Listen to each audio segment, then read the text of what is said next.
Jemi bashkë këtu me kryetarën e komunës Gjilanit, Alban Hysenin, dhe me ministrën e ekonomisë Artone Rizvanolli në Gjilan për të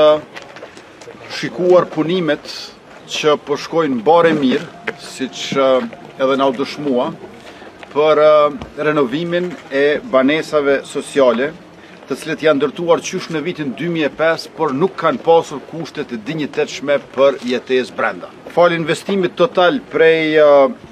mbi 432.560 euro, këto dy ndërtesa këtu në Gjilan po transformohen dhe do ta përmirësojnë cilësisht jetën e 53 familjeve, 8 të udhëhequra nga gra kryefamiljare apo mbi 210 banor të Gjilanit.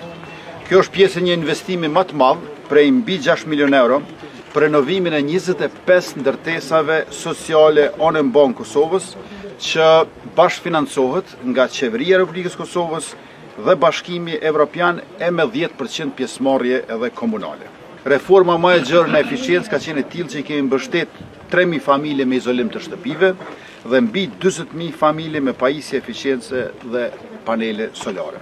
Janë renovuar 125 ndërtesa publike, kryesisht shkolla dhe spitale, pra përveç banesave private, dhe janë ulur faturat dhe përmirësuar kushte jetesës për qindra mijëra qytetarë. Nga Fondi Kosovar për Eficiencë të Energjisë dhe nga Ministri Rizvanolli mësova që deri në 80% do të ketë kursim të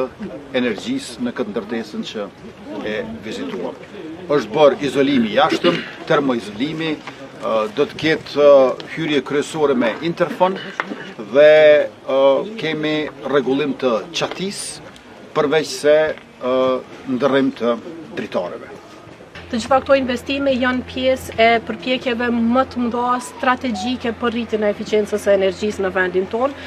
që ka përfitime të shumëfishta. E para është që kursejm energji dhe rrjedhimisht edhe ulim importin, nevojën për import të energjisë, mirë po gjithashtu edhe mbrojmë ambientin dhe në fund të fundit krijojmë kushte më të mira, më të dinjitetshme për familjet, për nxënësit në shkolla, për pacientët në spitale, sepse kemi parë që në shumë prej ndërtesave ku kemi investuar ka pas probleme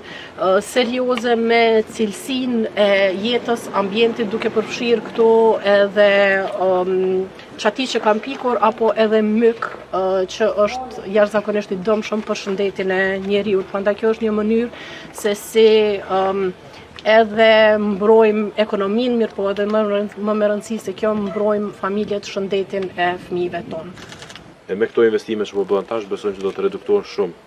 humbje teknike, veç raste do të rritet kapaciteti furnizimit për qytetarët e Gjilanit, pra që ndoshta e rumbullakson këtë